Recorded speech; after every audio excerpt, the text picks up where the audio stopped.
What's up, everyone? This is Final Fan TV, and you are watching Final Podcast 13. We have a very special guest party member tonight and his plus one. You may know him as Libertus from Final Fantasy 15 Kingsglaive and 15's multiplayer expansion Comrades.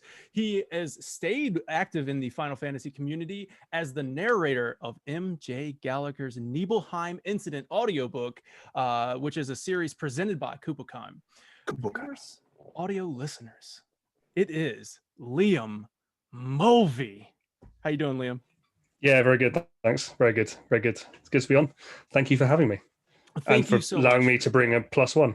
We're glad you're here. Can you introduce your plus one to us, please? So the plus one, who you can see below me, is the infamous MJ Gallagher, or Mo to his friends, as you can see in the bottom corner. Yeah, I'm delighted to be here. I've obviously lost a bet of some sort. Or Liam has he knows some dirty secrets about me that I have to be here. But no, joking aside, I'm delighted. I'm delighted to join in. It's so good to be back on the show. Yeah, man. All joking aside, for sure, we are really thrilled to have you on the show as well, as a returning guest. MJ Gallagher. This is, like I said previously, he is the author of the Nibelheim Incident and also the unofficial novelizations of Final Fantasy VII, as well as his most recent book, the Norse myths that has inspired Final Fantasy VII. Definitely check out all those books, but we'll be talking about that a little bit later. For now, we're focusing on Liam Mulvey and his incredible work as Libertus in Final Fantasy 15 Kingsglaive, as well as the Comrades multiplayer expansion.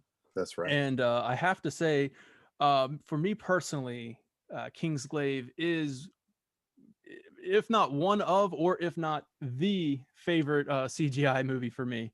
I really love Kingsglaive. And when we had Mo, I'm calling Mo now because I feel like we're friends now, so I'm gonna call him Mo. This is the second time seeing him on the show. I feel like we've upgraded. So when we were talking Leveling to Mo, up. Yeah. I mentioned you get 3 Mo's, then you have to go back to MJ Gallagher. I was actually thinking, like, I saw this post that you posted on Twitter. It was like somebody like, who did this? And it was like Mo G, and I was like, dude, no, wait, Mog? Like, what the is his name Mog from now on? Like, no, it was written in the stars. Does anybody call you Mog? No. Is that like, is it offensive? It almost feels offensive. I don't know. I don't feel like I'm gonna call you Mog. No, it's sort of a running joke that obviously Muggles from Final Fantasy, and one of the most famous Muggles is Mog the Muggle. So when Kupocon did the sort of character art for the Tripom card series, they just put Moji because it's a pun basically, because obviously I'm Mo Gallagher but also Mog. So that's it's just been written in the stars that my name would tie in that way. As long as you're sharpening your knives, we're good with it.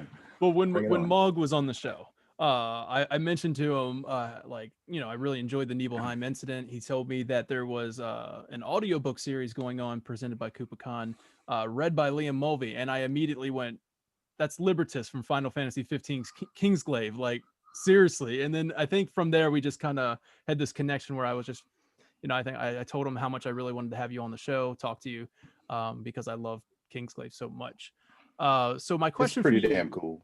It is really cool that, I never really thought that we'd be sitting here hanging out with Liam Mulvey, much less both Liam Mulvey and Mo at the same time. The plus one, yeah. And his plus one that he brought along. Like, the first guest that ever wanted to bring a plus one, and we were like, yeah, sure, man. I don't know who this guy is, but I'm at weekends I'm Liam's carer.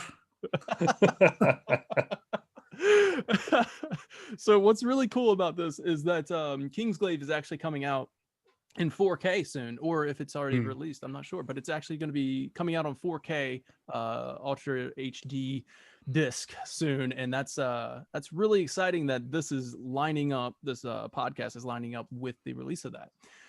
So that was nearly 5 years ago at this point. So yeah, was it September 2016 it came out? Right. So yeah. Yeah, So 4.5 years at the moment. It's how quite crazy how time's flying. Yeah. Yeah. Well, obviously things were all right, and then the world. Well, actually, we filmed Kingsglaive, and then the UK voted for Brexit, and it's kind of been downhill since then, really. Culminating with 2020, which was a fantastic year that no one is glad to see the back of. Clearly, no, it's been good. It's been good. One of the lovely things about doing the Final Fantasy stuff is being involved in the community. I'd played some of the games and things like that before doing it, so I knew kind of what a big deal being in that franchise was.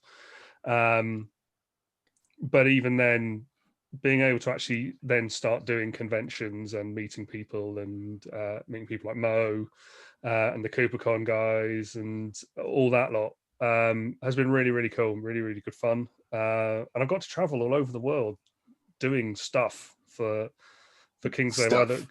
Well, yeah, filming, promoting, recording stuff, bits and pieces all around the world. It's been really, really really cool, really, really great project. Completely changed my life, to be honest. That's awesome. Like, we go back to before it was released, before Kingsglaive was coming out. I think this is, I'm going back before Uncovered event.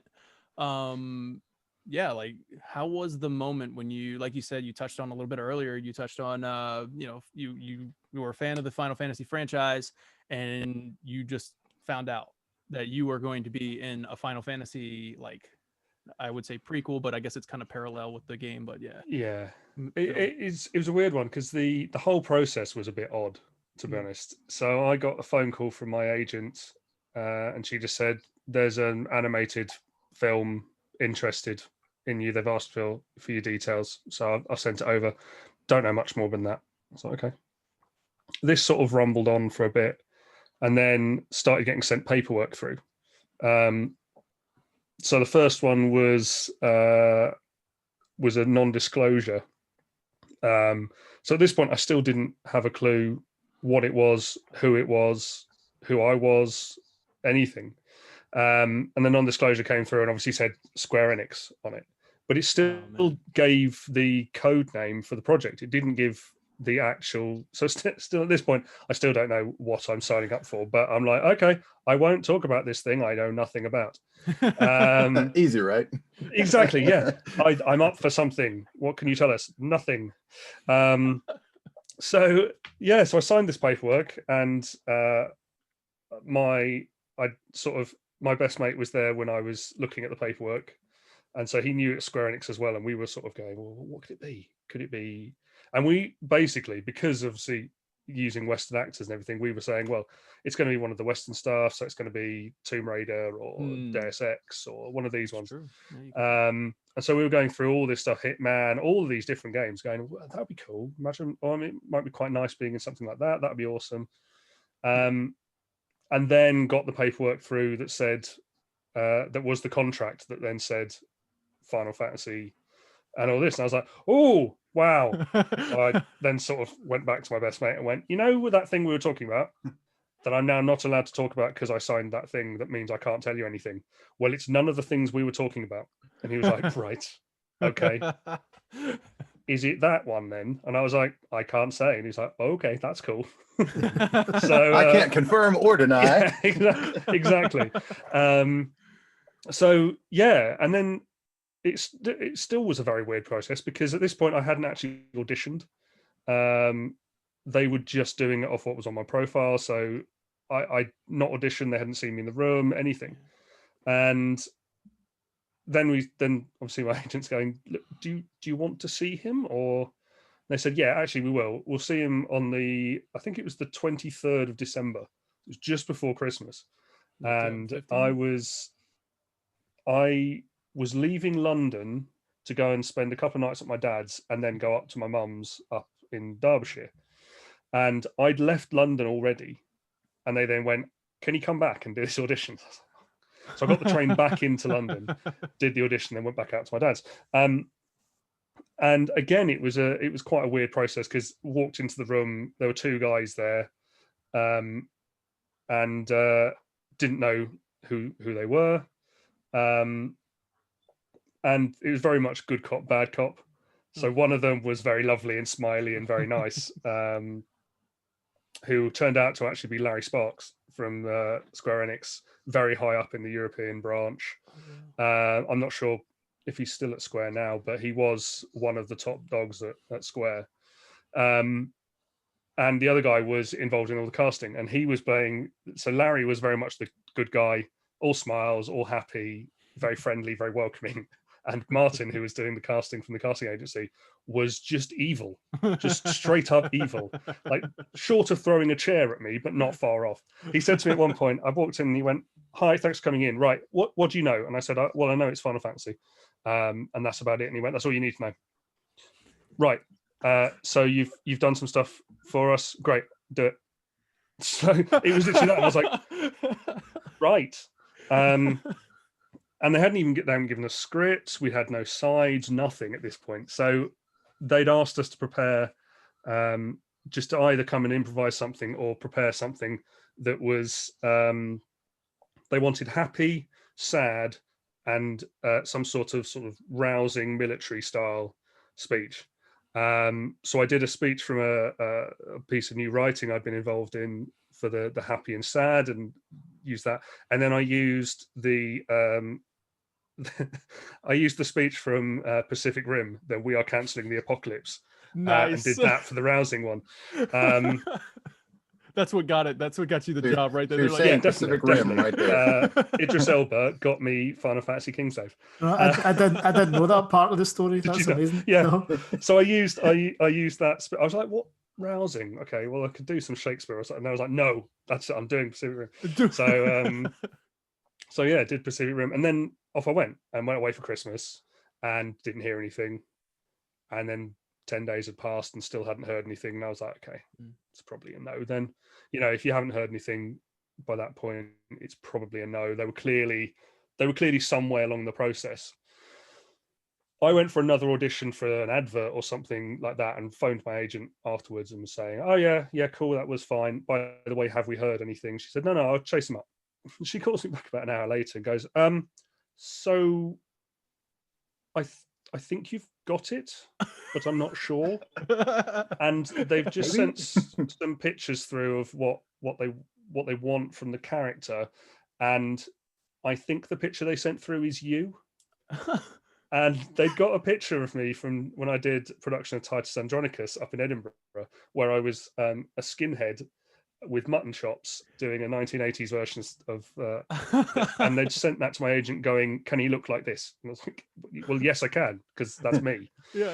Joke's on you, I already did it. And then so my agent goes, well, okay, has he got it? And the casting director says, like, well, I think he signed all the paperwork, hasn't he?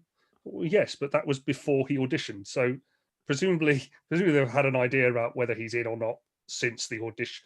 And he just went back and forth. Eventually, it came through going, yes, you have got it. But it was all very, very weird. And even at this point, I still didn't know who I was playing or what. Then I went. The next step was digital scanning, so they could get our likeness. Get a better image of your face. So yeah, and so even then, and we go along, and it was a scanning studio up in Sheffield. And I went up there, and weirdly, Adrian Boucher, who plays Drautos, was there as well. And he'd actually done most of his session, but they'd got him back in to do an extra couple of shots they wanted, a couple of looks they wanted from him. So chatted to him, and neither of us had any idea what the hell was going on. At this point, even he didn't know after he's finished most of his life. Well, no, because at this point we hadn't recorded anything. It was literally just and this was the first port of call, so we hadn't done anything at this point. Recorded nothing. All it was getting our facial data and full body data.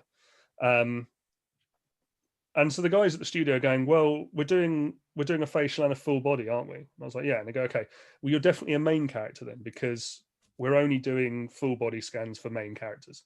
We're doing facial scans for lots of other people, but if you're getting a full body, you're definitely a main character. And Evil Cop Martin from my audition was there as well. And I was saying to him, look, what's going on? Because at this point, I knew they were scanning me, but I still didn't know if I actually had a part, if I was doing mocap, if I was doing voice, anything. And I'm saying to him, do you know what's going on? And he's going, I don't know. I can't tell you anything. I wish I could. I can't tell you anything. Next thing that happens, so I do the scan. That's all great. Lovely. At this point, they've said to me, by the way, for the scanning, now, as you can see, I'm quite a hairy guy. Like, I've got quite a lot of body hair. And they said to me, basically, removing body hair from these scans costs a fortune. It was something daft, like $5,000 a hair. It works out at something stupid like that. So they said, basically, do you mind shaving your head, being clean shaven, and your basically from the waist up?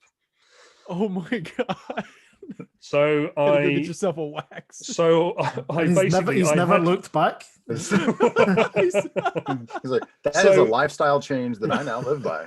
Yeah. So I shaved my head. I got my housemate to help me. I shaved most of my body and then got my housemate to help me tidy up the back of my head and bits I'd missed and stuff. At the same time, I was auditioning for a production of Jekyll and Hyde to play Dr. Jekyll and Master Hyde. I shaved my head on the Tuesday. I had my recall for that on the Thursday. I walked into the venue where we were doing it, and the director looked straight past me because he didn't recognize me. Which I thought that's a great start. So I did that audition, and he was just like, "I'm really sorry, I can't get over the fact that you look terrifying now. So it's a no. We're gonna go with someone else. But you were great, but you look terrifying. So sorry." So I'm like, "Oh, great! So I've lost that job." And I still don't know if I've got anything in this apart from being scanned, which was great. It was a nice day, and they obviously paid me for that. But I was like, if that's it, then it's a shame because this was a month theatre run, you know. Yeah. Anyway, next thing I hear is agent phones me up again and says, "Oh right, they want you to come in for a test shoot." Although what they're saying is it's not actually a test shoot for you; it's a test shoot for the equipment and the feasibility of testing out the hardware and stuff. We don't really know what it is, but here are some sides. They want you at Ealing's. Yeah, it was Ealing Studios. It was all. We used two studios. We used Audio Motion and I've just completely blanked. How have I just blanked on that? Imaginarium. Sorry, that was it. Which was Andy Serkis's production company.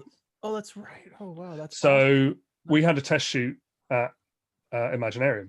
At this point, I still don't know who I'm playing in the film, but I've got a script of King Regis, and I've been told, you're playing Regis, come along and do it. We'll shoot for a day. We're going to shoot a couple of scenes. And yeah, basically, it's just what they wanted to see was whether they could upload the data fast enough to send it virtually real time to Tokyo. So that they didn't have to fly the entire creative team over all the time. So what you ended up with was 12 people sat in a boardroom in Square headquarters in Tokyo, and then a smaller team of between sort of 4 and 6, maybe 8 over here. And so they were just testing to see if that worked. That's cool. Yeah, it's like almost like live stream the footage they just got, and then they give you like real time feedback on that. Yeah, cool. So it was that. So what we had, the director.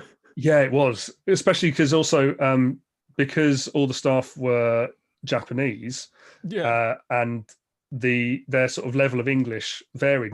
Almost all of them, I think, spoke English to a reasonable level, but a lot of the time they said, well, we're not always going to be able to articulate it completely. So they used a translator as well. So they talk to you in Japanese, and then the translator would talk to you. So you're sort of listening to the translator, but looking at what the Japanese team are telling you, and then the Skype team are also giving instructions as well that's being fed through. And meanwhile, you just like done your little bit, like you did your bit, you think you did a good job, like, okay, I nailed it, and you have to wait like 5 minutes to relay them. You're like, okay, and they go, yeah, you're going, great, is that good? Was that good? So we did the test footage, which ended up actually being used in the film. So the weird thing was, the test group was me, Adrian, Andrea, who is the face of Crow, and Greg, who was Luce. So the four of us were there, and Andrea played Luna, and Greg was playing Nyx. I was playing Regis, and then Adrian was playing Glauca. And yeah, the footage we filmed that day actually ended up getting used. They never reshot the scene. So I am Regis's death scene, much to John's annoyance. You got to be Regis's I got stabbed. death scene. Yeah. What? So I got stabbed through and killed. So that was literally my first day on the job. And at this point, I still didn't know who I was actually playing. They were like, it might not be the same character. But... It's like not only have they killed you off on your first day, but you still don't know who you're actually playing. That's exactly. So yeah. So that this wasn't is me, right? Like that wasn't. Like you're the only actor who's been killed on screen and got to ride off into the sunset at the same time.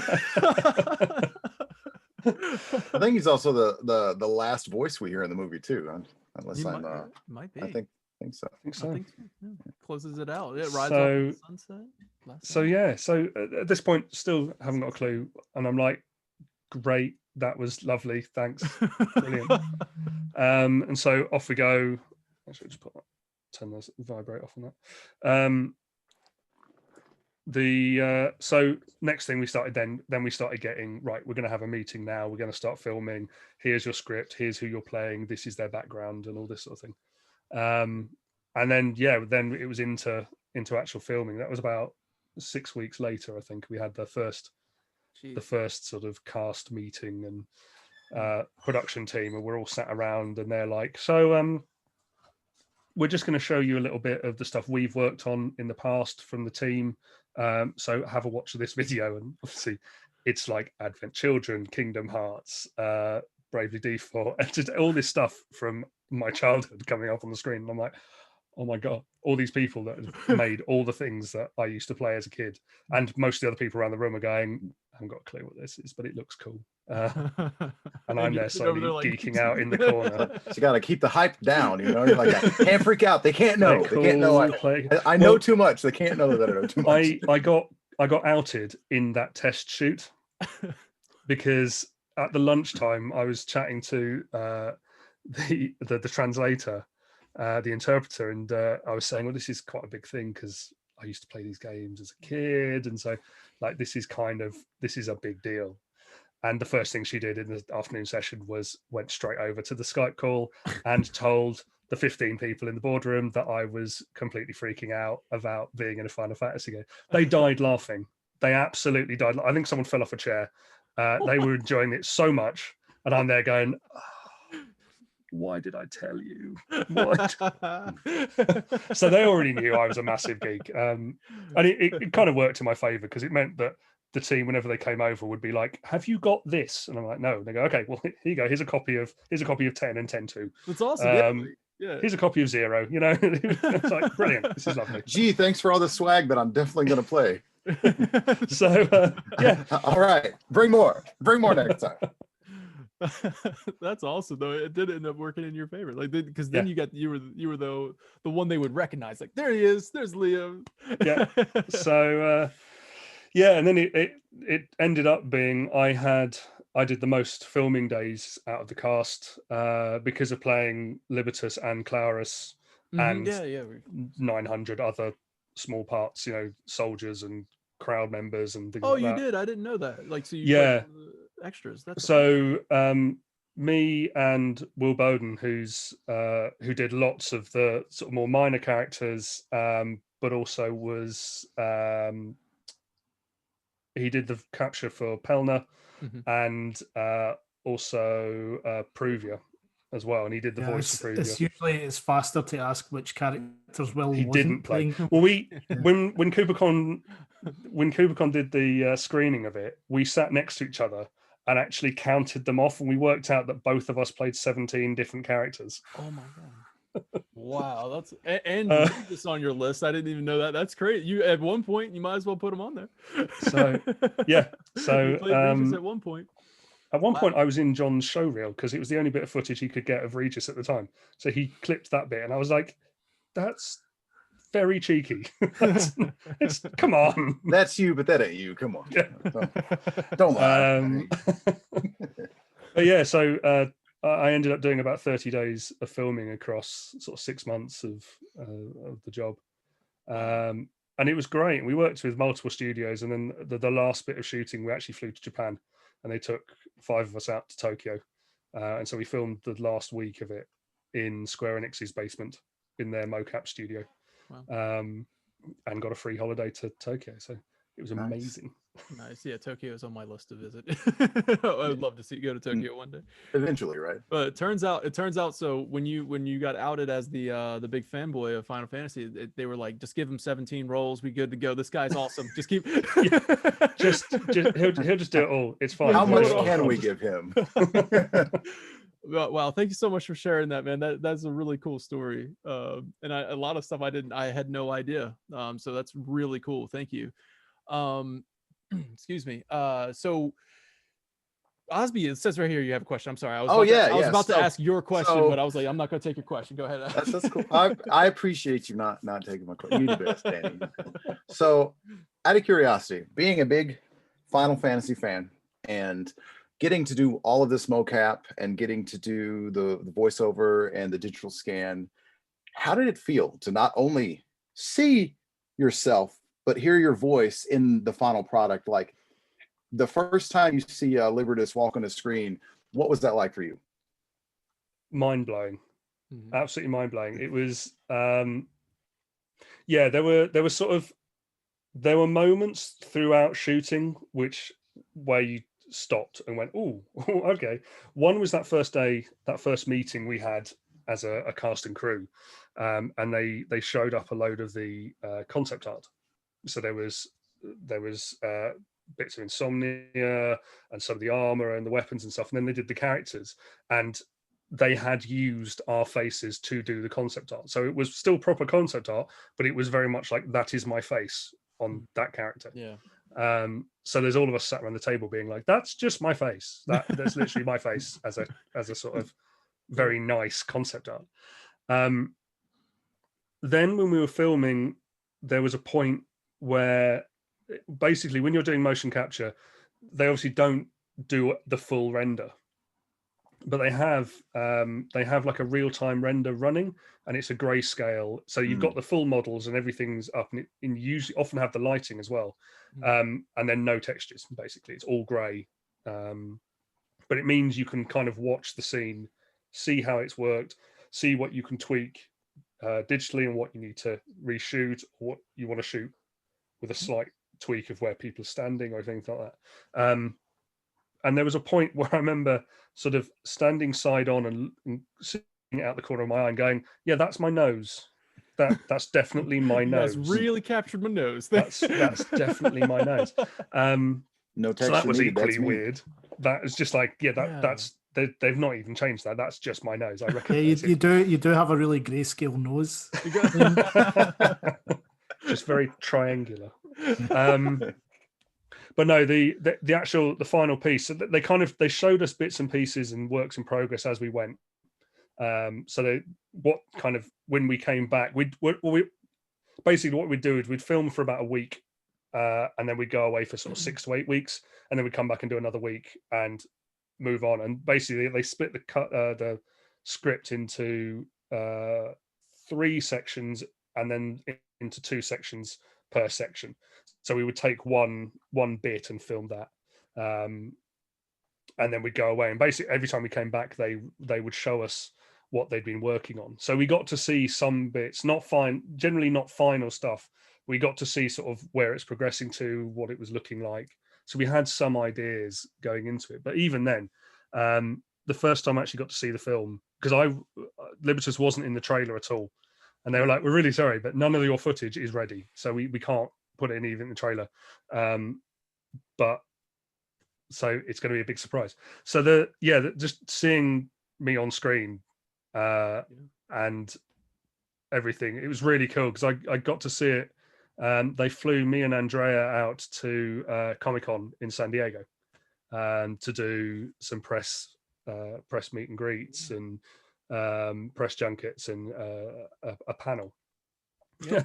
So it was said sometime in June or sometime June, July. I can't yeah, remember, when you were able to finally announce that you were in the in the movie. yeah. So the Uncovered event was where it was first announced, and there were me, Andrea, and Neil Newbon who did all the capture for Nyx, and then voiced Petra, the slightly racist guard. The three of us went out because we said basically, look, it's an excuse for a holiday. If we come along, will you get us in? They were like, yeah, of course, come along. So we were sat in the middle of the press at the Uncovered event, and obviously the announcement came, and people have been saying to us, well, what are you here for? Oh, we're actors. What are you doing? I can't tell you. I just really like Final Fantasy. So I'd got chatting. I got chatting to the woman sat next to me, and who happened to work for Valve, and so I was talking to her about VR and stuff, and getting some of these sort of inside scoop on where VR was at the time. So this was early 2016. Yeah, you miss those things, man, when you when you could actually talk to people. yeah. Human contact was lovely. And so she'd said to me, "Oh, so what are you doing?" Well, here, and I can't tell you. And then when the trailer came up, she just leant over and went, "Is it that?" Yes, it is. Yes. I have no idea what you just said, but yes. And so that was really cool, just hearing the fans, because the fans were at the back of the room and then up in the circle, and hearing them go nuts when it was announced was amazing. That was a really cool event too. Greg Miller and Tim Geddes as the host. Yeah, I really look up to those guys, so that was really cool to see. Yeah, they were great. I chatted to them very briefly later on in the evening. Oh, nice. But yeah, it was a really good event, and they did a really good job. And the fact that they managed to keep Kingsglaive quiet for the whole time of filming. I feel like there was a little bit of a like a slip out before the event. Like it was kind of like the rumor was starting to get going. If I remember correctly, was there a picture or something that released of Kingsglaive beforehand?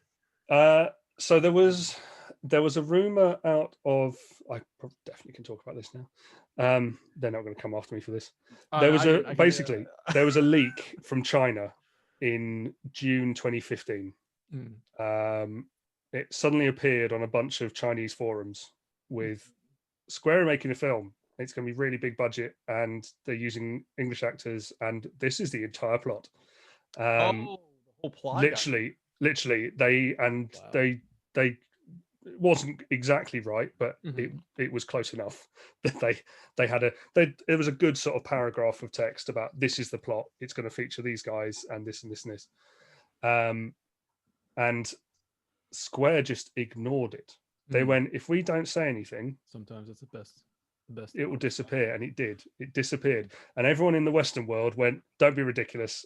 There's no way Square are doing a film. That's stupid."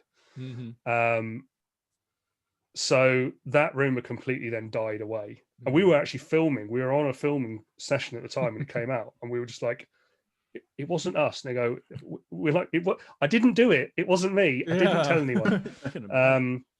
So there was that. There was a rumor, I think, that went out on social media. I think it was. I don't actually know if it was an official thing, or I think what happened was some press releases had gone out to people so they could write the press release for that evening, rather than them kind of being caught cold with the event going out. So I think some information had gone out, and there was a very, very faint murmur. There is something unusual about this one, and we don't really know what it is. But there wasn't really any details that came out at that point. It was all just there's something coming which is unusual, and we don't really know what it is yet. I was so hyped for that event, and I remembered that something kind of leaking out beforehand. What's up, Mo?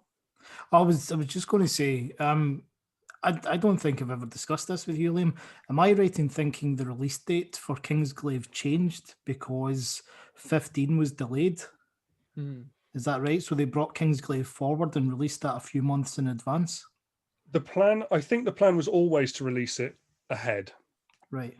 Because of where it sits in the game. Obviously, you play the first chapter and then Kingsglaive happens and then you carry on with the game. So I think the plan had always been to release it just before the game. Right. But yes, I think because obviously it had a very limited cinema release, and that was actually tied into the fact that the game was going to be bundled with the film. So because essentially the amount of work that went into that film was insane. They had, at one point, they had employed, I think, basically every graphic studio in Japan was working on something to do with Kingsglaive, because we start to finish, from the actors coming on board to the final piece coming out, was under 2 years. Wow. So working from basically nothing character-wise anyway. They presumably had done some of the environmental stuff and things, but from a character point of view, nothing, and then having to have it gold that summer. So it was finished. It was finished in time for Comic-Con, because that's when I saw it, and they released the first 10 minutes of it at Comic-Con that year. That's crazy. All that done in 2 years. I always thought, this is just my personal opinion. Obviously, I don't know. I'm not, but I had always thought that they released Kingsglaive as it was a film because they wanted to put it in the game originally. This is what I always thought. Like, I always felt like 15 would have opened in Insomnia, and you would have played in Insomnia, maybe even had a lot of the events that happen through a Kingsglaive, where the Empire comes over, Niflheim comes over. Niflheim, right? And they just went straight up with Niflheim instead of Nibel. They're like, we're just gonna go straight directly with the Norse mythology with this one. But Niflheim comes over, and I thought that was all gonna be in the game at first, and then they were like, well, there's no way we're gonna be able to get all of this in the game. We got to make all these game assets and stuff like that. And they were like, I feel like they pushed it over to a movie, So I think actually the idea came about of making 15 kind of a multimedia thing, rather than just being the game. We've not had anything out for a while. We want to do something. And also with the people who were involved in Kingsglaive, obviously people like Takeshi Nozu-san, who's co-director on Advent Children. His background was his background is the cinematics a lot of the time. Most of the stuff he's worked on is the cinematics. So he was very much like, I want to do a film. I think we can do a film. I think this is the right time to do it. I want to do it. And apparently it was very much him who pushed for doing it in the West with Western actors, not with Japanese actors, as a way to kind of hook in the Western market as well, to be able to say that, well, look, we've got these voice actors in it that from things like Breaking Bad and Game of Thrones, and and then obviously there was Brotherhood as well, which was all planned as well. And a lot of this stuff was planned. It wasn't sort of a last minute, actually that won't work, so let's pull it out and make something else. It was very much kind of designed from the beginning as we're going to have multiple strands coming into the game. That's really cool. I like that.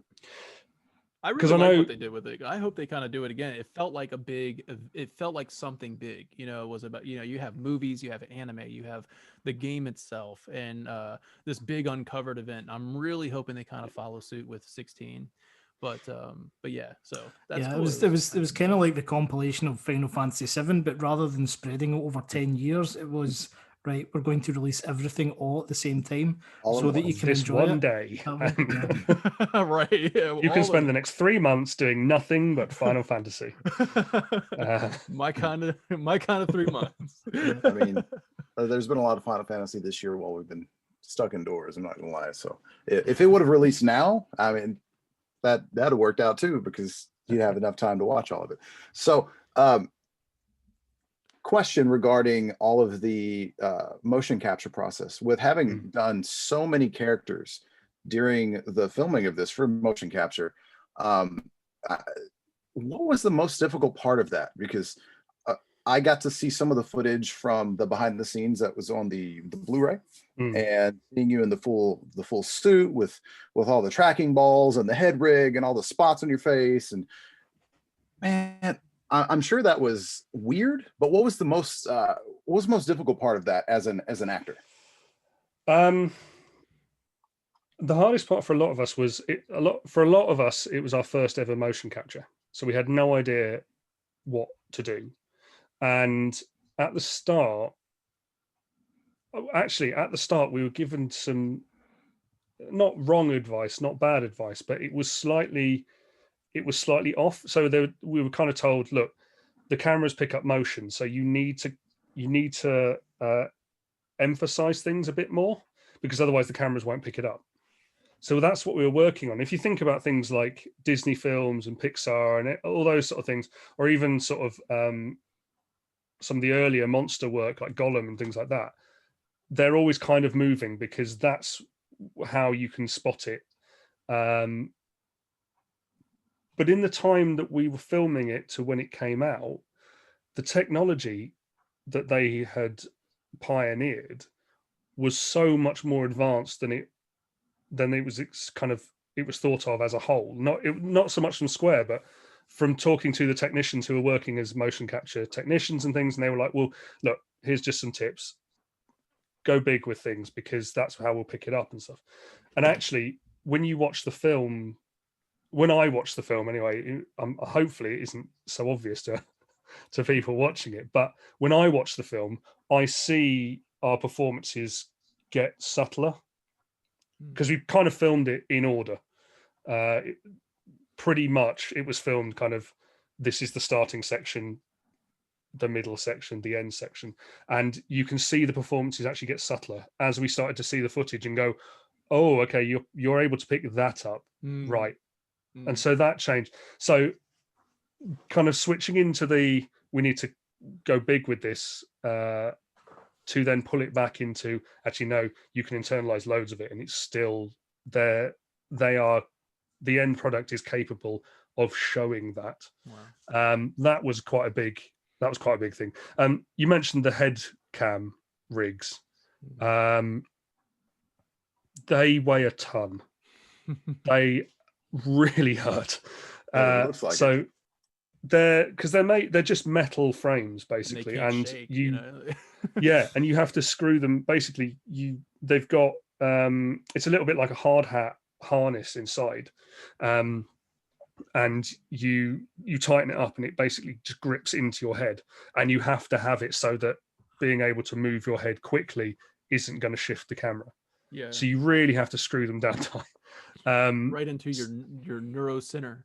Exactly. Tap in. And so we would when we started filming, we would pop a couple of ibuprofen before putting them on, stick them on, and you'd be like, okay, that will get me through the next couple of hours, because I know, and weirdly, the more you tightened it, the less it hurt, because if you had it slightly looser, even to the point where it didn't move, but slightly looser, you'd get pain in specific spots. Whereas if you really tightened it up, you just had kind of a ring of pain around your head. Yeah. And then we went to Tokyo. And I don't know what they made their ones out of, but they were like wearing nothing. It was amazing. Their head rigs were incredible. They would, I think they must be carbon fiber or something, because they weighed nothing. You put them on, you were like, I could be wearing like a baseball cap. No. Wow, that's cool. It's like, where were these the entire time, man? Yeah.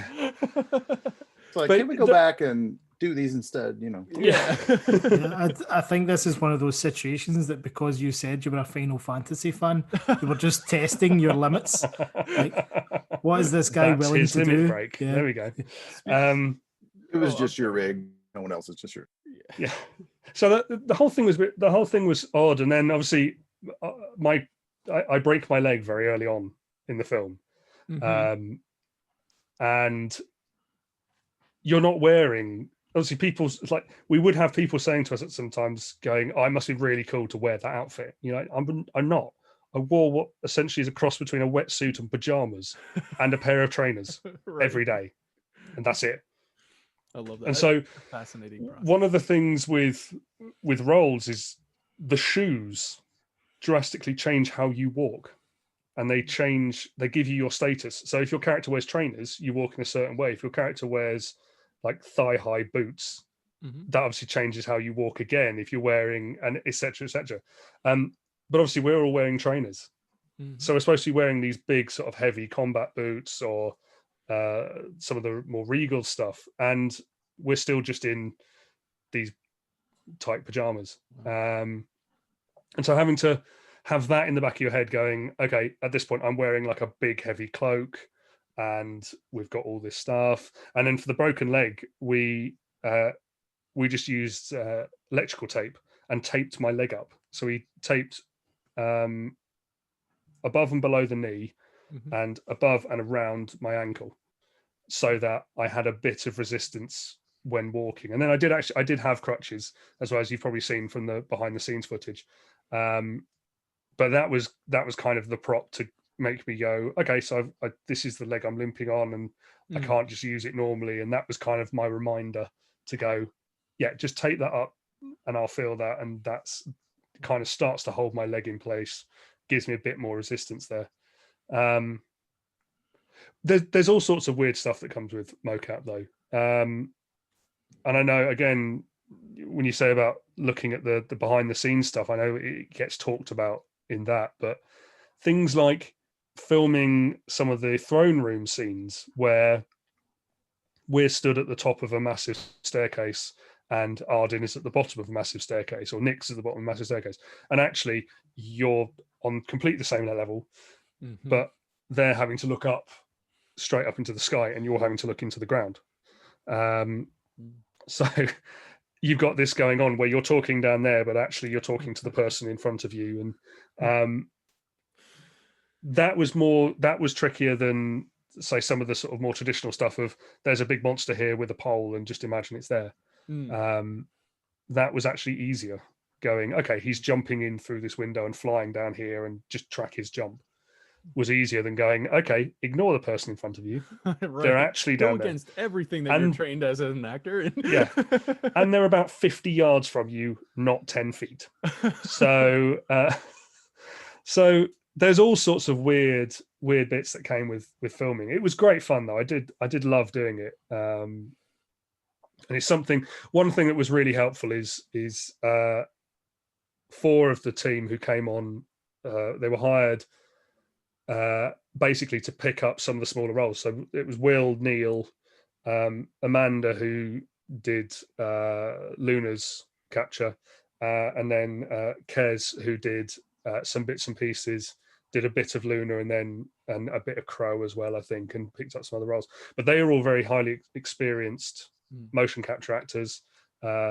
Neil's since then, Neil's been in the Planet of the Apes game. He's in Detroit. He's done loads of stuff. Will did Dracul and all of the other motion capture for Castlevania Lord of Shadows. So these guys were coming into the set and were like, right, we've done it all before. If you need any help, we'll help you out. And so just sitting down with them in the first bit of filming, the first thing we filmed was the bar scene, where we're all sat around and going, we just had our asses kicked, but they've run away, so we've won. And that was the first one we did. And so just having them kind of going, yeah, look, that's great. What you're doing there is spot on, or just think about this, or just remember that sort of thing. Really, really helped. And those guys really sort of, especially those first couple of days, really, really calmed us all down, because we were just like, I don't know what I'm doing. I've never done it before. That's great. You got the opportunity to meet other experienced motion capture, as well as kind of meet the cast and build a camaraderie between the castmates and stuff, and which would transcend over to the movie. It's one of the nice things about motion capture actually is because we're all playing multiple characters, so most of us played at least a couple, if not more, characters. So the cast was actually quite small. The motion capture cast is relatively small. I think there were 12 of us in total.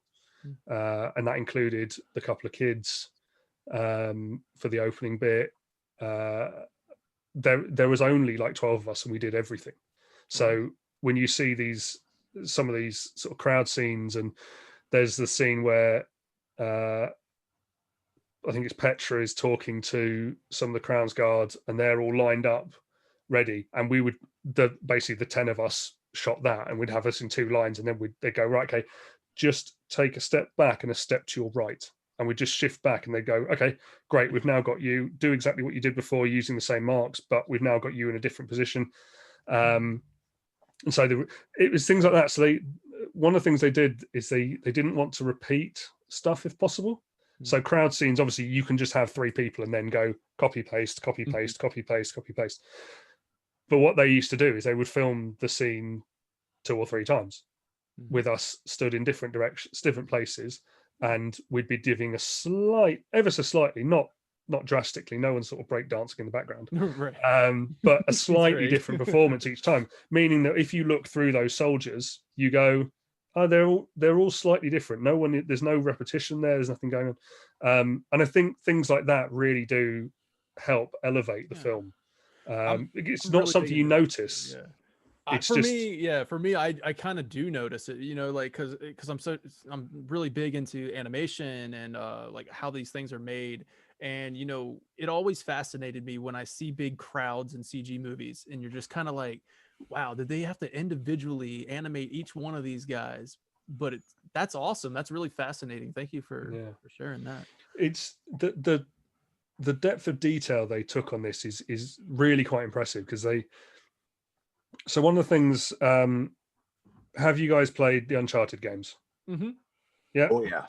Uncharted 3, there's the spiders in it that keep coming out and keep chasing you at different points in that game.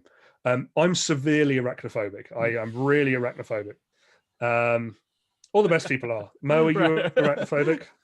No, but I'm going to use this against you. Well, I stand by the best people are arachnophobic. Right. The +1 is not arachnophobic. What do you know? In Uncharted 3, the spiders did not bother me because they didn't move right. And I was like, and when I played the HD collection, I was like, I can actually see them properly now. I know they're spiders, but they're not moving. And what it was is the animation had 2 legs moving at a time all the way down the body. So I was like, that's why it's not triggering my arachnophobia. And it's not real fear. It's yeah, simulation's wrong. You catch it. It's like in my brain is telling me that's not real, so like it doesn't bother me. When did you watch the Mandalorian? Yeah. Did you see that when Yoda was playing with the eggs and then those spiders started coming out? Did that trigger something? Because that animation was good. Let me tell you what, man. It's horrible. I just feel compelled to share. I'm a big arachnophobic. I've been bitten by a brown recluse twice. I've got scars. Geez. It's not fun. I'm not going to share those scars on this podcast, but maybe afterwards. So I went to the Wizarding World of Harry Potter in Florida and got on that ride where you ride through the Hogwarts castle. And there's a portion of that ride where the massive animatronic spider just drops down right in front of you. You feel like the heat blowing out of it, where it's like, I don't know, spitting webs or whatever it's doing.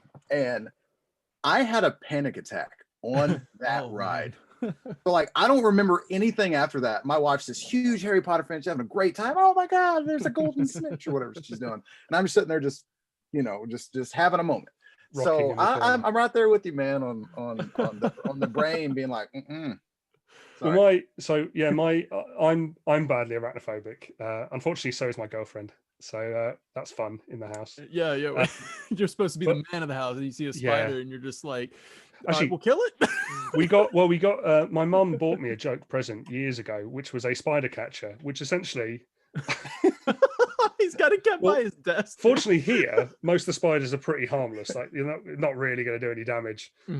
But she bought me this thing called a spider catcher, which is essentially just a long piece of tubing with a little mini Hoover on the end.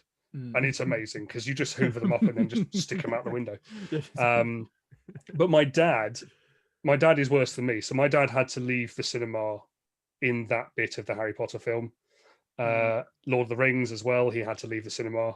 He just wanders out, and the ushers are like, "Where are you going?" He's like, "I'll be back in a sec. Can you tell me when it's over?" And they're like, "Yeah, okay."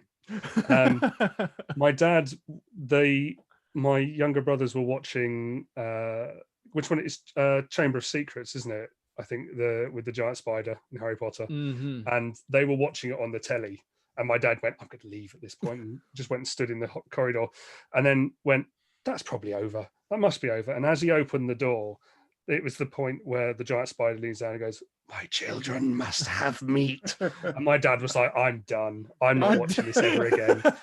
I'm so out of it." Anyway, to tie this into Final Fantasy, because we've gone off a massive tangent. Sorry about that. No, spider tangent. But yeah, so the thing with Uncharted 3 and the spiders, the animation it doesn't matter, but it's not quite right, so it's not triggering my phobias. I'm quite glad for that. But the bit where the two rednecks find Crow's body and there's the arm sticking up and the flies all fly off it, I chatted to one of the designers in LA who had worked on those flies, and he was telling me that basically though each individual fly was blown up to the size of an A1 piece of paper. And they would model those flies, so each one was the size of sort of a 40-inch telly, and they'd modeled them exactly. And he said we must have done 20, 30 iterations on these flies. We'd send them over and they'd go, "Still not quite right. Try tweaking this, try tweaking." And it is in it for all of half a second. And that was the level of detail that they were going for. And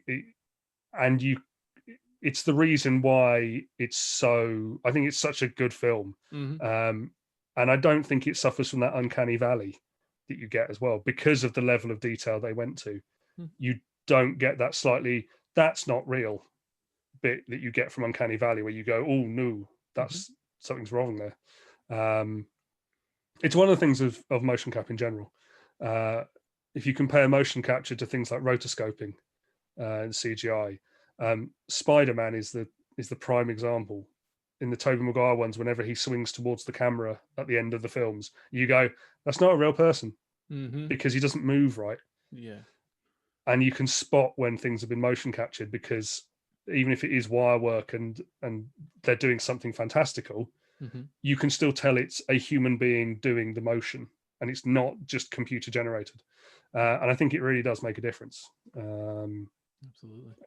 And that was kind of that was the level of detail they were going for. They were really, really hot on those tiny little things that pull people out. I'm glad they are. It makes it what it is, man. Yeah. It does. Yeah, it's so good. Absolutely. I think for your resume as well, Liam, you should probably put that you're able to pick up on the movement, just so that you can go to every test screening there is of any movie coming out. You're like, right, okay, we've got this right. Liam Mulvey's on the ground crying. Like, Yeah. we've nailed this. Motion expert, yeah, good. He says yes. He says it's great. He says it's fun. Motion capitulate. He's like, "I'm a connoisseur of motion." Well, so yeah, Kingsglaive was absolutely amazing. I love it. But you got the opportunity to return to the character, which was really cool, because Libertus, he has a redemption in the end of Kingsglaive.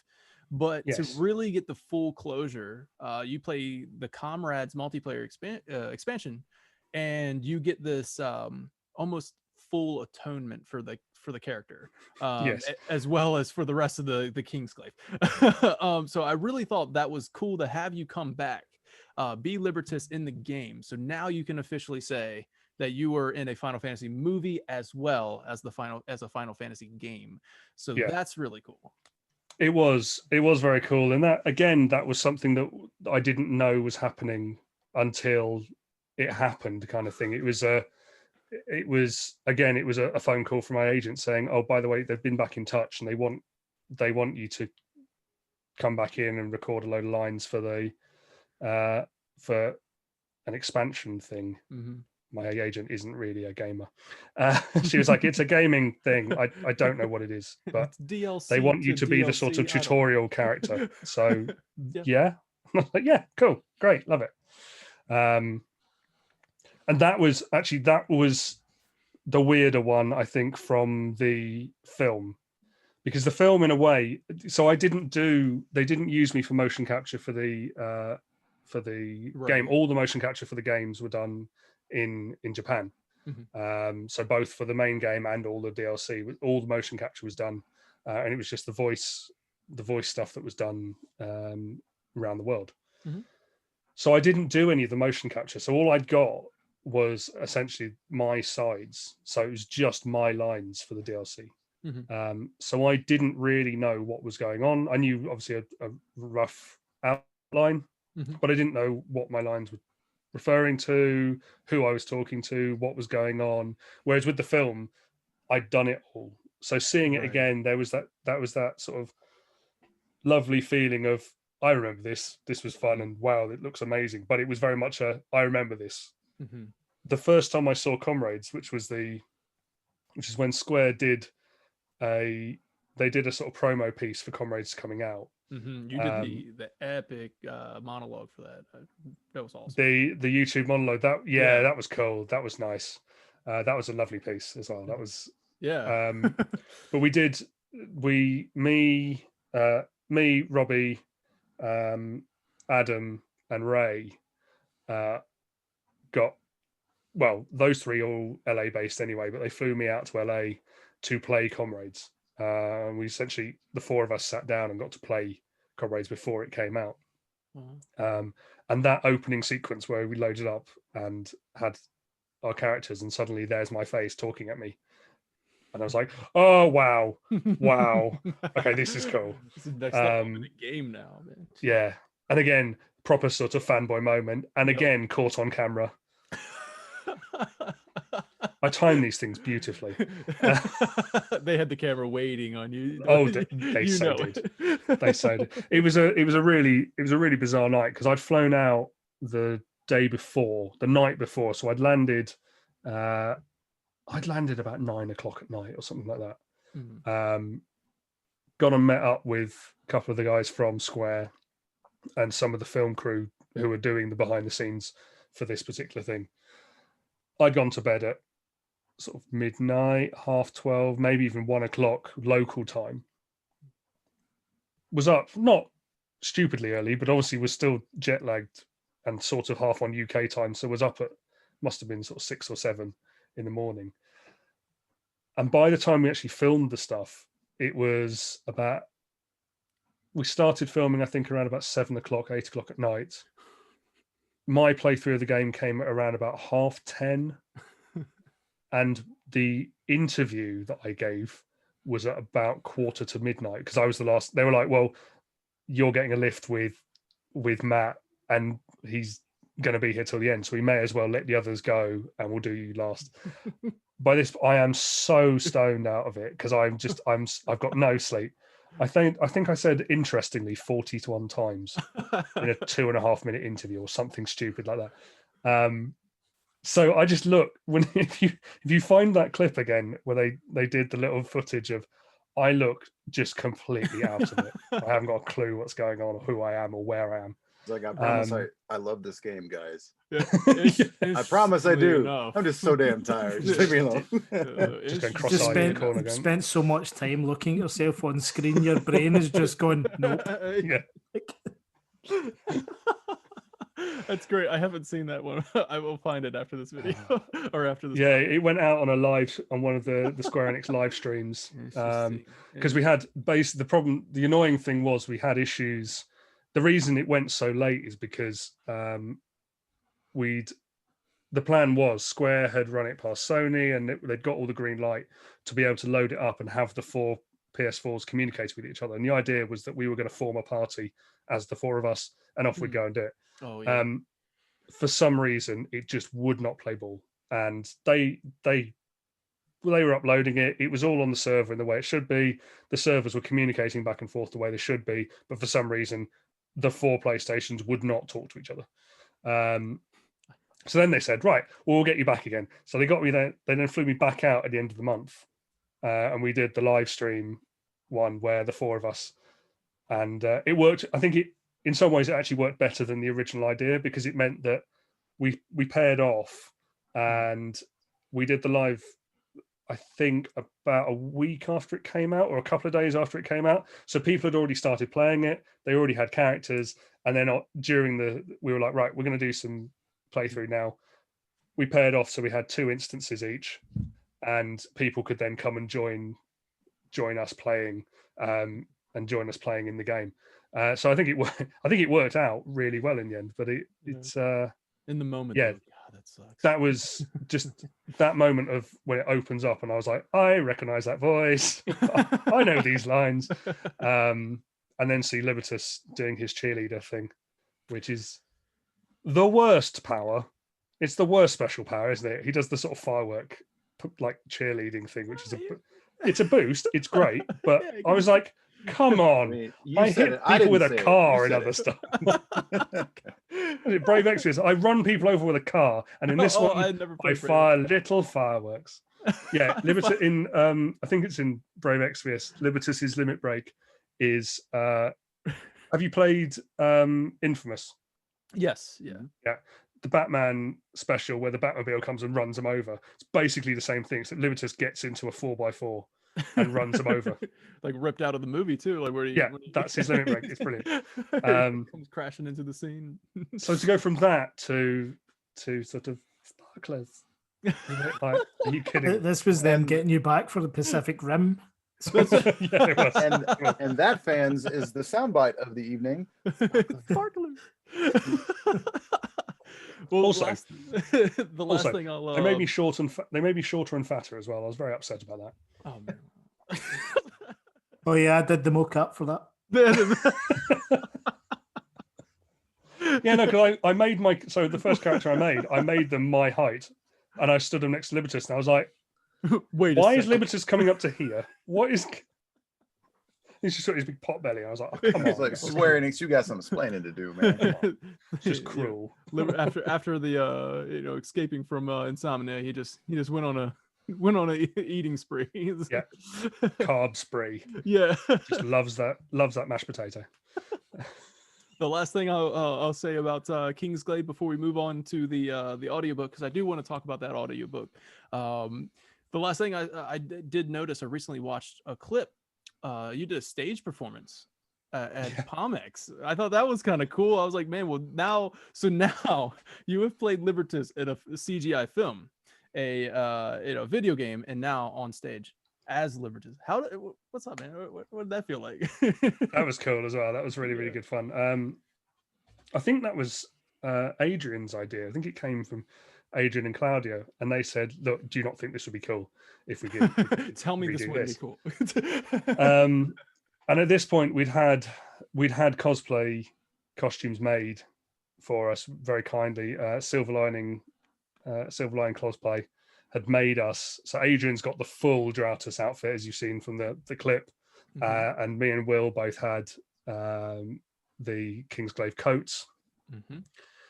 And we were like, well, obviously Glasgow's already seen these outfits, so that's that cat's out the bag. So how are we going to better that? And so that's where the idea came from of, well, let's do a stage bit of it. Why not? And if we do that particular scene, we can get people out of the audience, we can pull people out, people who are in Kingsglaive cosplay, we can get them up on stage and they can do all the, and it was amazing. It was really, really good fun. Will had to learn his lines the night before because he didn't have the script. So I had to give him the script and be like, you're playing. He was like, what am I playing? You're playing Nick's mate. He was like, what? I'm what? So yeah, he had to learn a lot of lines then. But no, it was great. It was really, really good fun. And I think it went down very, very well. Everyone in the crowd seemed to love it.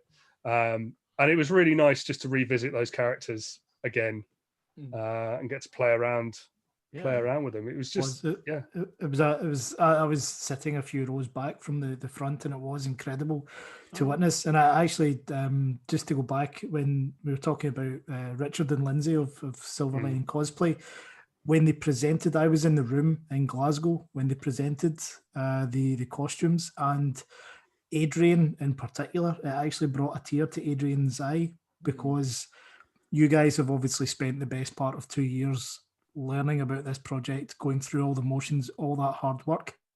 but had never actually worn those outfits. No. Mm-hmm. And it was a big deal to Adrian to actually be able to do that. Mm-hmm. To It the really point was. where at every Kupocon event, after the opening ceremony, there's a cosplay catwalk where everyone in cosplay can get up and go around and have their photographs taken.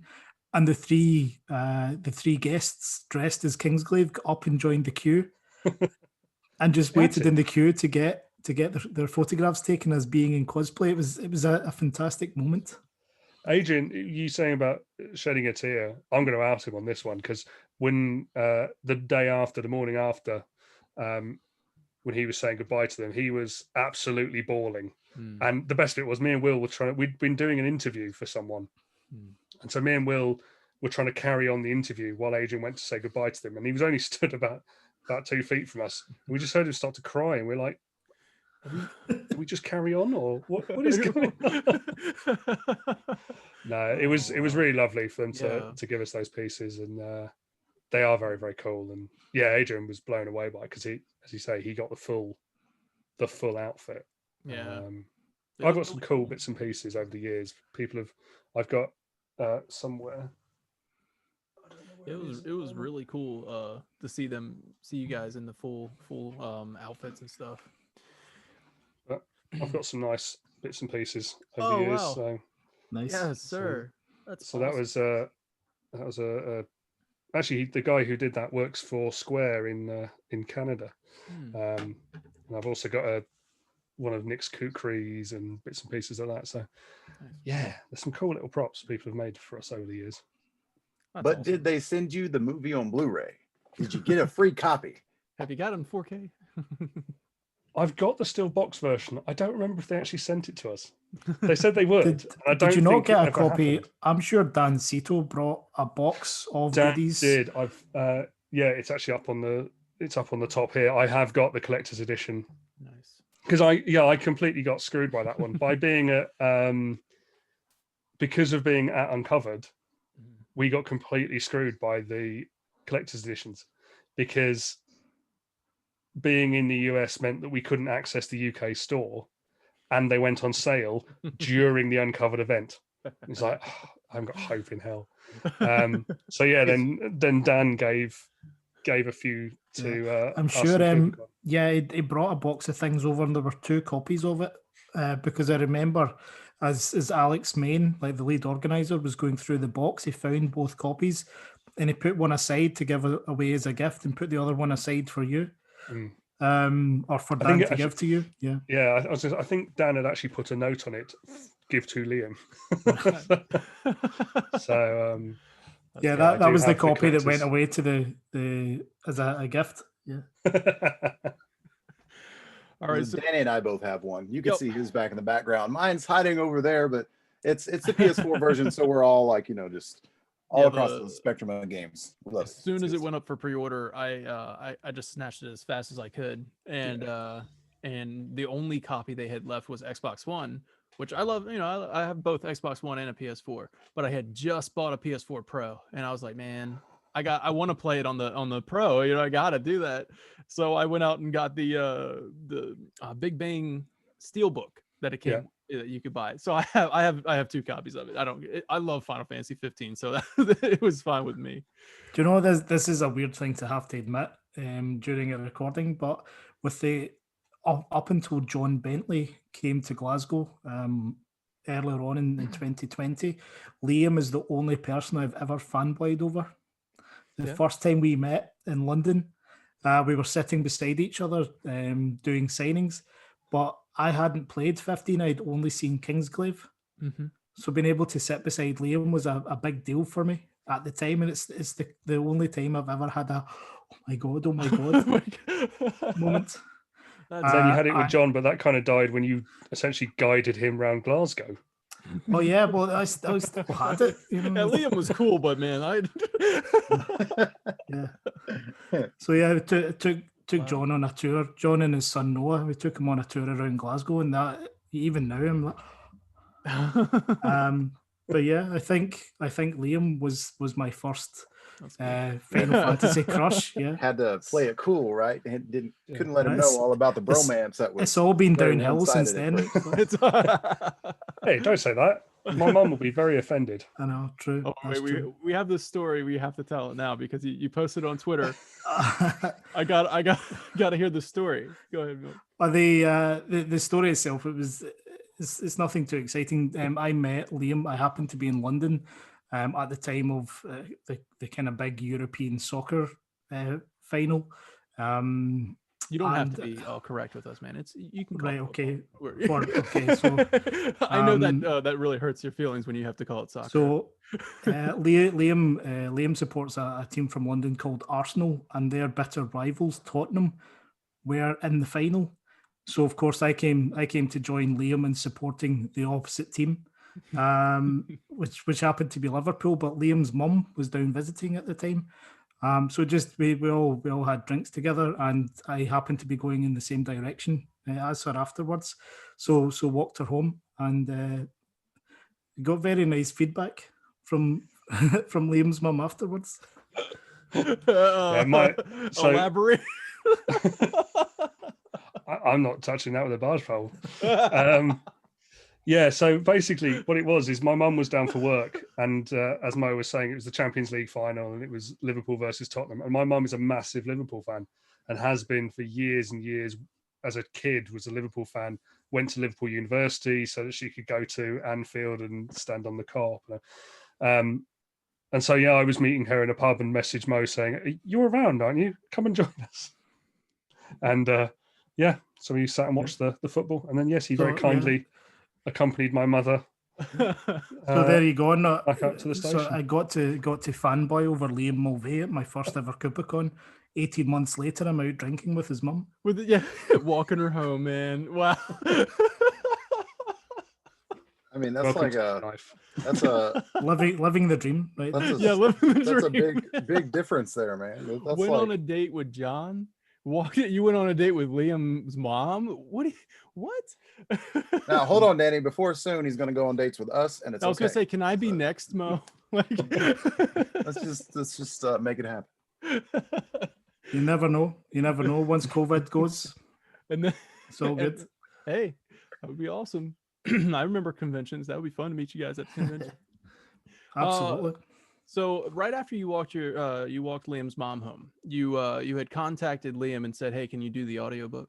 Is that what happened? Like, yeah, that was the blackmail. Is that how it went down? Yeah. If you don't do this audiobook, I'll tell everyone I walked your mum home. But now that the audiobook's almost done, we're just going to tell it anyway, right? So Liam, you've stayed within the Final Fantasy community after Kingsglaive, and now you're doing the Nibelheim Incident, which is written by Mo, and it's being supported by Kupocon, which you can find on the Patreon for Kupocon. For Kupocon. You can find that on their Patreon.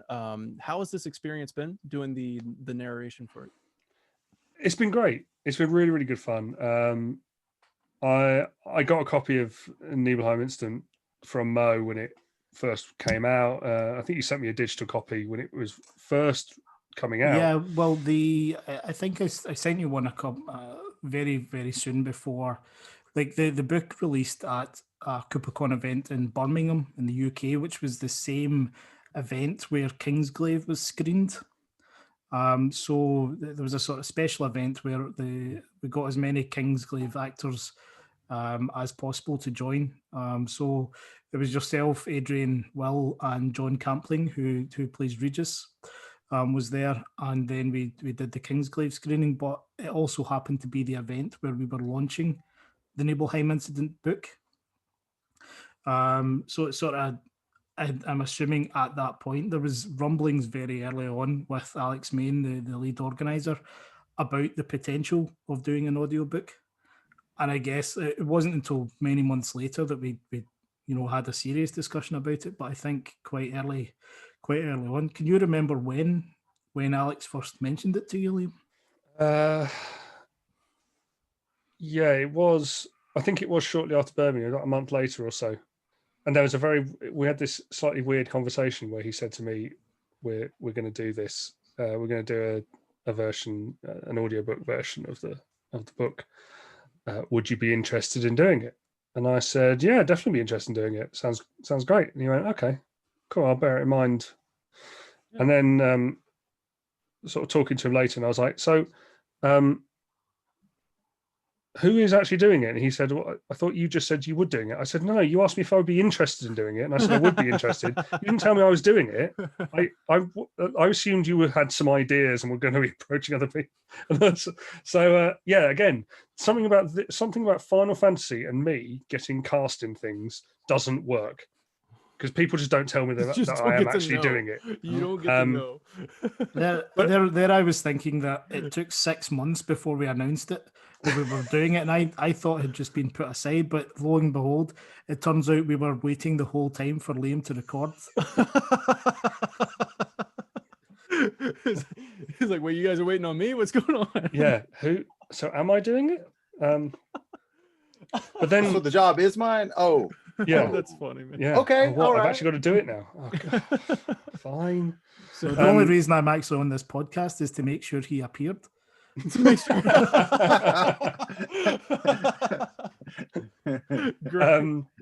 But then we had the fun bit of obviously all the characters in Advent Children are American, because this was before the remake came out. So everything was done off obviously the original 7, Advent Children, Crisis Core, all that sort of thing.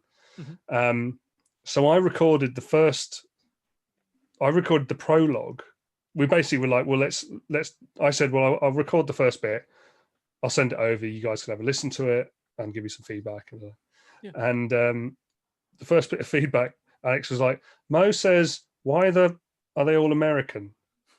And I was like, because they are all American, are they not? And he was like, why? No, it's fine. You don't have to do American voices for all of them. Oh, good. Oh, thank God.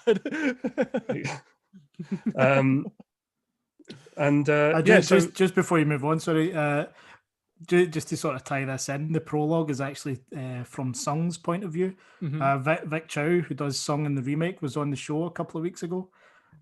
So Vic, if you're listening, wait till you hear Liam's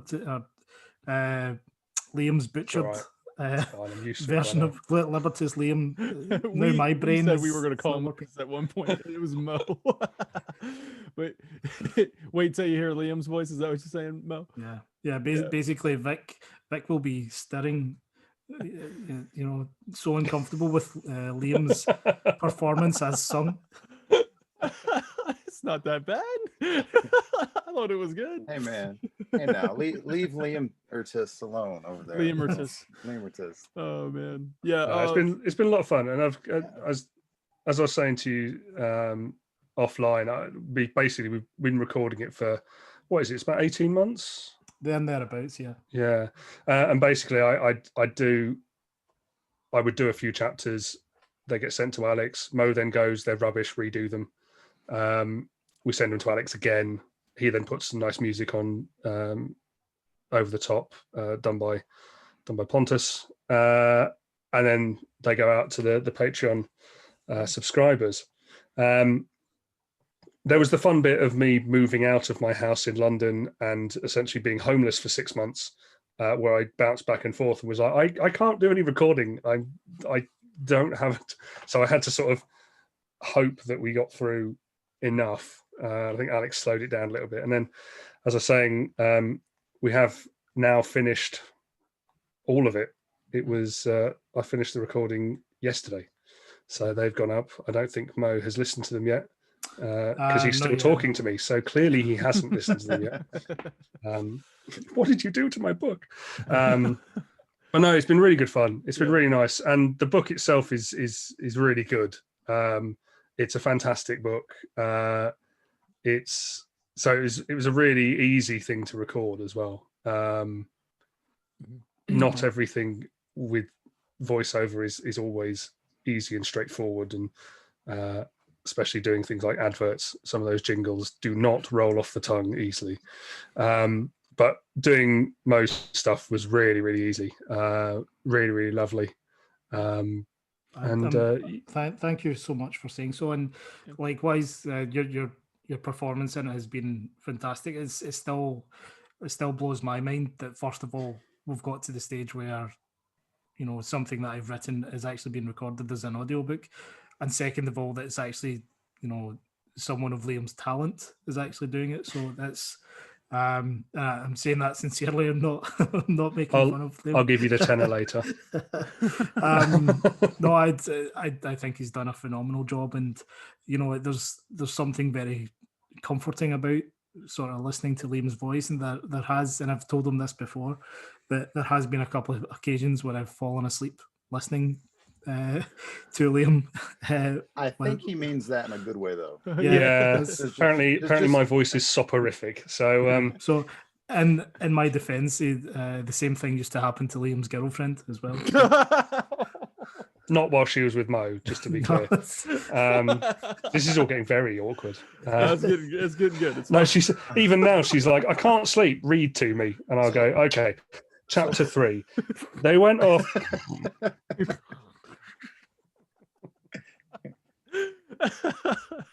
Well, we love this. This is good content. That's right. I will concur that it was excellently written and excellently narrated from an outside point of view from you guys. I really have enjoyed listening to the audiobook, so I do appreciate you obviously, Mo, for writing it such a iconic scene, or I guess culmination of series of events. Yeah, it's so iconic, and not just Final Fantasy, but in video games overall, like Sephiroth walking through fire, burning Nibelheim. This is such an iconic moment, and to have Liam Mulvey, like as you said, Liam's talent is tremendous, and I really do think that you do a spectacular job doing the narration, Liam. It's very engaging. It doesn't put me to sleep, but yeah, it's very good. So I really encourage everyone to please go to Kupocon's Patreon, where you can find all of the audiobooks, the audiobook recordings, and I'll have the link in the description. So please check that out. Just to be the new chapters themselves have a 14-day Patreon exclusive, but the rest of them are actually free to listen to. So right now the most recent one is chapter 21, so there are a few good hours worth of content available for free, and the link itself is Kupocon.com Kupocon.link /TNI. And you know, I personally love Liam's performance as Hojo. I think the voice he brings to Hojo is absolutely amazing. So it has for me it's been a dream come true actually having an audiobook. But it's the level of quality that Liam has brought, and over the production from Alex and Kupocon, and you know, I have a sort of ongoing rivalry with Pontus, the musician, but his music's the music that's been used in it just blows my mind. So I'm extremely grateful to Alex and Kupocon and to everyone involved that, you know, we've been able to put this together. Yeah, absolutely. Yeah. And it's also worth noting to if you want to just read it, and maybe you don't want to hear Liam's voice, I don't know. But if you want to just read it, you can go to the Patreon for MJ Gallagher, and that's patreon.com/MJ Gallagher. I'll also have that in the description. You can just, you can download it for free, but let's contribute, all right? Because this is some excellent Final Fantasy content, and he's getting put in written format, and just spectacular stuff. So I wanted to give you a shout out too, Mo. But yeah, I mean, why wouldn't you want to hear Liam's voice in your eardrums? You know what I mean? Listen with headphones, Dolby Atmos, it's great. Absolutely. If you can't sleep, it's perfect. One question I did have about the book, though, I haven't read the entire thing yet, but how did you feel about taking such an iconic moment? You said you've played Final Fantasy VII when you were growing up. Has it changed how you look at the moment? Has it improved the moment because of all the detail that Mo's putting into it, all the thoughts from the characters, and he really fleshes out this moment. Has it changed that at all now that you finished the audiobook? A bit, because obviously I played 7 as a kid. That was my first Final Fantasy, and so it's still to this day my favorite. Although I still haven't actually played the remake because I keep going. I know it's ridiculous. I've had it since launch. I had pre-ordered it and everything. I've had it, and then I keep going. I'll do it. I'll start it tomorrow. So now it's become a thing, and I'll keep just putting it off. And I keep talking about streaming it, and then I'm like, do I really want to? If I stream it though, I'm only going to play it like a couple of hours, couple of nights a week, and so I still need to play it. That was kind of like my thing. I wanted to stream it because it was such something that meant so much to me, and I was like, oh yeah, this would be great to get my reactions as I'm going through it. But then I was like, when you stream it, you don't get to feel it. You don't get to experience it. You're trying to do 73 other things at the same time. Exactly. Check the comments and keep a track of everything. So I will play it at some point. But for me, I hadn't played any of the spin-off ones, so Crisis Core or Cerberus or any of those. And so obviously they go into more detail into this event. Obviously it's in 7, but it is kind of an overview précis of what happens rather than the in-depth version. So for me, reading Mo's book and then rereading it for the audiobook has been great, because it just the level of depth and detail and the clear amount of love that Mo has for these characters and this series just shines through, and it's been great. It's been really fun. It's been lovely to read it. One of the nice things about doing it sort of a few chapters at a time is I'm kind of rereading it. I've basically been rereading it over the last sort of year or so. It's put me in a good position now to start the remake, because just finished the book, now go off and do the remake and go, oh, that's what they sound like. Okay. Just my voice, little heads up on that remake over there, sir. You're in for something. It's a good treat, but man, it sure is something. And for our insight thoughts on that, we have that all in our back catalog of Final Fan TV, Final Podcast episodes. I won't go into that here now, but you'll have a really good time, I promise. Yeah, if you're listening to this right now, just check out Final Podcast 7, where we do a big Final Fantasy 7 celebration episode, as well as Final Fantasy 7 or Final Podcast 7 remake, where we do some unfiltered thoughts on that. But yeah, so awesome. I believe this is going to kind of wrap up our podcast here. I do really appreciate you taking some extra time and talking to us, sharing these awesome stories. Man, it's been great. I love getting that inside look at your experiences with Kingsglaive. And as I said, I'm a really big fan, so I may not be like Mo was at that one Kupocon sitting next to you, because I wish I was sitting next to you and like actually talking to you face to face. But I was really giddy. I was really excited to talk to you today. I'm a big fan.